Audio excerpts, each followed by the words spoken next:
आप लोग। Hi fi study में आपका स्वागत है। आज हम क्लास 8 के साइंस के चैप्टर सेकेंड को कवर करने वाले हैं। वो पढ़ा रहे हैं, ये सब जो है एनसीईआरटी का है। बेसिकली एनसीईआरटी का, क्योंकि आपको पता ही होगा जितने भी हमारे इंट्रेंस एग्ज़ाम होते हैं, जितने भी कॉम्पिटेटिव एग्ज़ाम होते हैं, क्वेश्चन कहीं और से नहीं आता है, बस एनसीईआरटी से ही उठाया जाता है। तो इसलिए हम एनसीईआरटी को कवर करवा रहे हैं। आप जुड़े रहिए हमसे। अगर हमारे चैनल पे नए हैं तो अभी मेरे चैनल को सब्सक्राइब मत कीजिए। अगर इस वीडियो से आपको कुछ सीख मिलती है, कुछ जानकारी मिलती है, हमारे चैनल को आप लाइक और सब्सक्राइब कीजिएगा, अदरवाइज़ मत कीजिएगा। तो चलिए हम आज के कुछ इम्पोर्टेंट पॉइंट्स को डिस्कस करते हैं। तो चैप्टर का नाम पहले आप पढ़ लीजिए। चैप्टर का नाम क्या है? तो सूक्ष्म जीव, मित्र एवं शत्रु। सूक्ष्म जीव, मित्र एवं शत्रु, ये चैप्टर का नाम है। तो इस चैप्टर में हमको क्या पढ़ना है? सूक्ष्म जीव से रिलेटेड जो भी बातें होगी उसको हमको पढ़ना है। और आप जानते भी हैं कि सूक्ष्म जीव से रिलेटेड कई क्वेश्चन भी एग्ज़ाम में बनते हैं। तो पहला क्या कहा जाता है, देखिए, ऐसे जीव जिन्हें हम नंगी आंखों से नहीं देख सकते, जिन्हें यंत्र से देखा जा सकता है, उसे सूक्ष्म जीव कहते हैं। नंगी आँख कहने का मतलब कि हम अपनी खुली आँखों से, तो आँख तो खुली ही रहता है, तो इसमें कौन सी नई सी बात है। तो खुली आँख कहने का ये मतलब नहीं है कि अपनी इन आँखों से हम नहीं देख सकते हैं। इसको देखने के लिए जो है माइक्रोस्कोप की ज़रूरत पड़ती है। देखने के लिए किसकी ज़रूरत पड़ती है? माइक्रोस्कोप की ज़रूरत पड़ती है। तो उसी को यंत्र कहा जाता है। तो देखिए, सूक्ष्मजीव को 4 मुख्य वर्गों में बांटा गया है। सूक्ष्मजीव को पूछा जाएगा कि सूक्ष्मजीव को कितने वर्गों में बांटा गया है, तो सूक्ष्मजीव को 4 वर्गों में बांटा गया है। वो वर्ग कौन कौन सा है? तो पहला है जीवाणु वर्ग, दूसरा है कवक वर्ग, तीसरा है प्रोटोजोआ वर्ग, चौथा है शैवाल वर्ग। नेक्स्ट पॉइंट देखिए, विषाणु भी सूक्ष्मजीव होते हैं। विषाणु को वायरस बोलते हैं इंग्लिश में। तो सूक्ष्म होते हैं, परंतु वे अन्य सूक्ष्मजीवों से भिन्न होते हैं। मतलब और भी जो सूक्ष्मजीव होते हैं, जैसे कि जीवाणु हो गया, कवक हो गया, प्रोटोजोआ हो गया, तो विषाणु भी सूक्ष्मजीव होते हैं। विषाणु को इंग्लिश में वायरस कहते हैं। वे सूक्ष्मजीव होते हैं, परंतु वे अन्य सूक्ष्मजीवों से भिन्न होते हैं, क्योंकि वे केवल परपोषी में ही गुणन करते हैं। परपोषी कहने का मतलब कि दूसरों पर आश्रित रहना, और शरीर से बाहर एक निर्जीव प्राणी होते हैं। और जैसे ही शरीर के बाहर उसको निकाल दिया जाता है तो वो निर्जीव प्राणी बन जाते हैं, अर्थात शरीर से बाहर निष्क्रिय होते हैं और शरीर में प्रवेश करते ही सक्रिय हो जाते हैं। यानी विषाणु जो होता है बहुत ही खतरनाक होता है।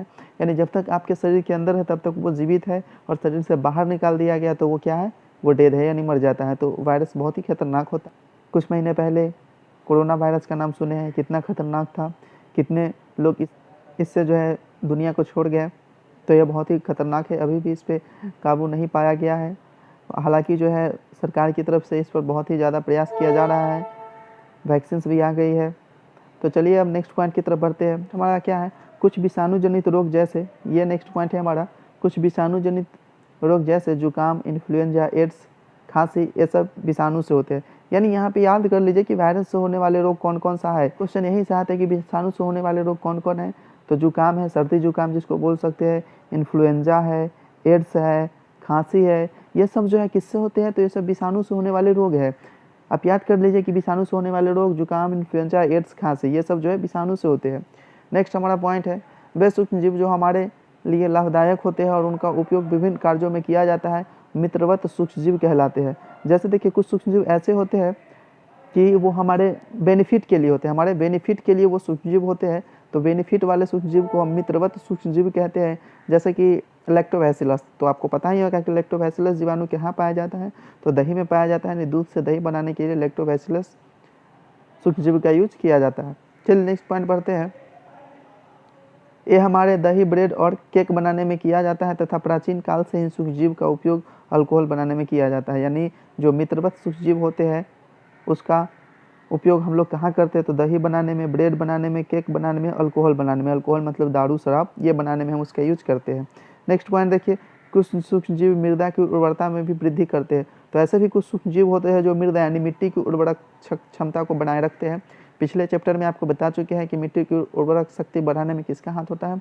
केचुआ का हाथ होता है। और राइजोबियम जो दलहनी पौधे के जड़ों में पाया जाता है, उनका हाथ होता है। तो राइजोबियम याद रखिएगा, राइजोबियम।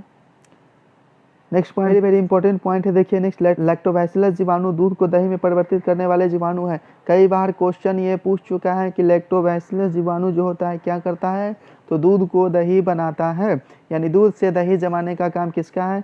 लैक्टोबैसिलस जीवाणु का है। याद रख लीजिए, लैक्टोबैसिलस, लैक्टोबैसिलस अब नेक्स्ट पॉइंट हमारा है कि ईस्ट श्वसन के दौरान कार्बन डाइऑक्साइड गैस उत्पन्न होता है। ईस्ट श्वसन समझ रहे हैं, ईस्ट यानी खमीर जिसको दौरान जो है कार्बन डाइऑक्साइड गैस रिलीज होती है। नेक्स्ट पॉइंट, किण्वन एक प्रक्रिया है जिसमें फलों के रसों से अल्कोहल या शराब बनाई जाती है।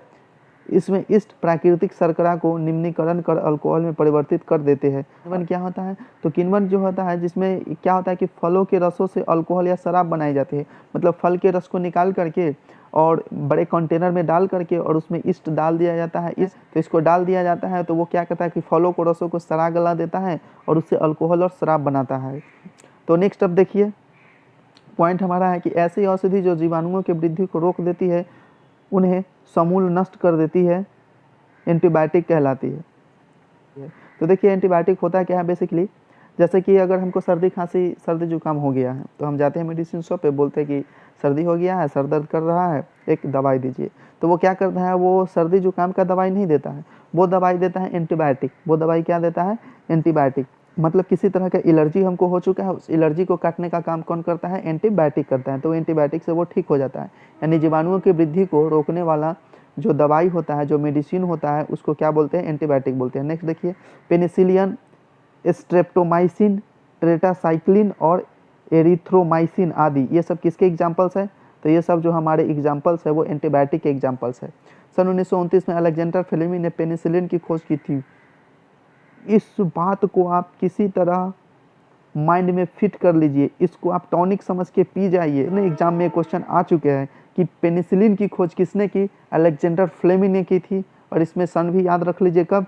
1929 ईस्वी में पेनिसिलिन सबसे पहला खोजा गया एंटीबायोटिक कौन था? तो सबसे पहला खोजा गया एंटीबायोटिक हमारा पेनिसिलिन। तो एकदम याद कर लीजिए, सबसे पहला खोजा गया एंटीबायोटिक कौन था? तो हमारा एंटीबायोटिक पेनिसिलिन था। उसको खोजने का काम कौन?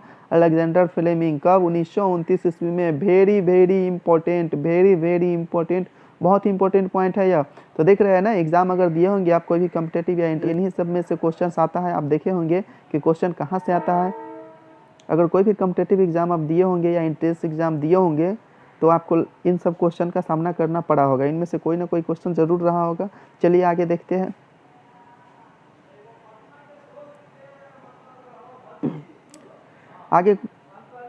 आगे नेक्स्ट पॉइंट है हमारा, शिशु एवं बच्चों के शरीर में प्रतिरक्षी उत्पन्न करने, रोगकारक सूक्ष्मजीव को नष्ट करने के लिए टीके लगाए जाते हैं।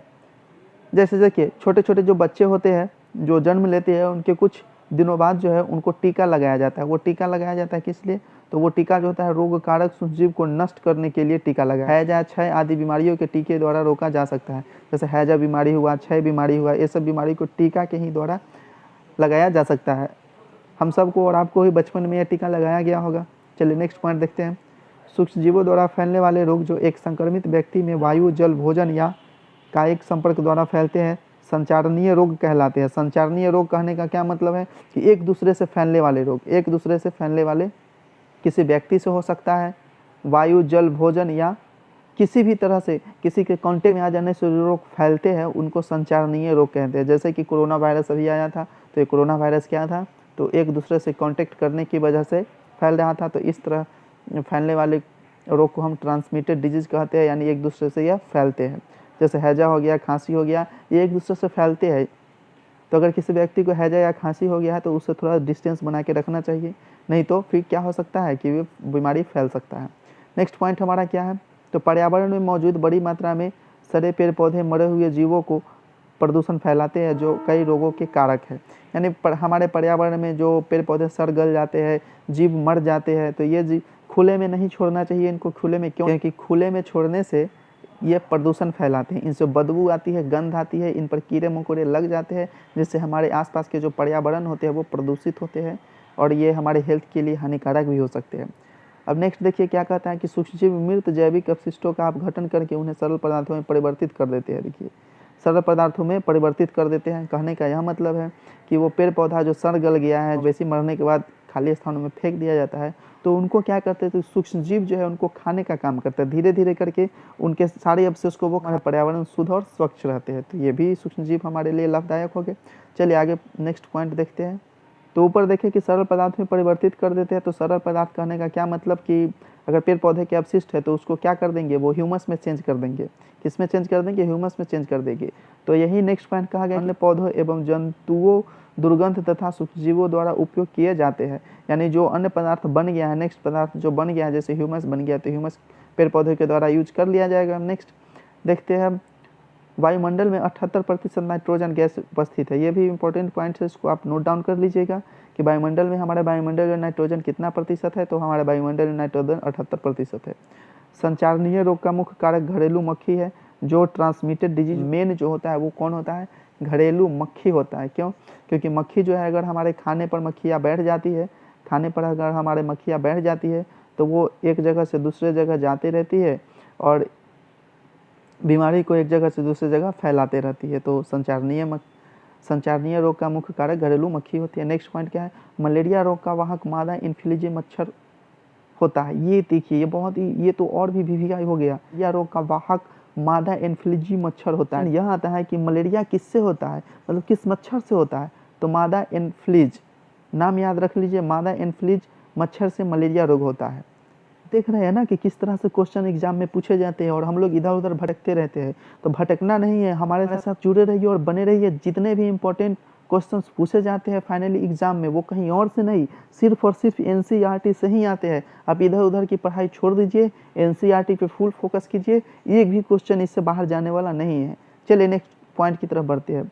ईस्ट कोशिकाओं की वृद्धि के कारण ब्रेड या इडली फूलते हैं। ब्रेड या इडली जो देखते हैं इतने स्पॉन्जी होता है, इतना छोटे होते हैं और फूल के बहुत बड़े हो जाते हैं। किसकी वजह से होते हैं, ईस्ट कोशिकाओं की वृद्धि के कारण होते हैं। उसमें ईस्ट मिला दिया जाता है जिसकी वजह से वो फूल करके बहुत बड़े हो जाते हैं और हल्के हो जाते हैं, स्पंजी हो जाते हैं। नेक्स्ट है, डेंगू के वायरस का वाहक मादा एडिस मच्छर होता है। अब डेंगू किसकी वजह से होता है, तो डेंगू एडिस मच्छर की वजह से होता है, मादा एडिस मच्छर। डेंगू के लिए उत्तरदायी मच्छर कौन है, एडिस मच्छर, मादा एडिस मच्छर। डेंगू भी बीमारी है, इसमें क्या होता है, लगने लगती है, शरीर कमजोर हो जाता है, खाना अच्छा नहीं लगता है, उल्टी होता है, तो ये डेंगू होता है। किसकी वजह से होता है, मादा एडिस मच्छर की वजह से होता है। ये मच्छर अगर काट लिया आपको तो आपको डेंगू हो जाएगी। इससे बचना है तो आसपास के वातावरण को आप स्वच्छ बनाए रखिए, साफ सफाई रखिए, पानी कहीं जमने मत दीजिए।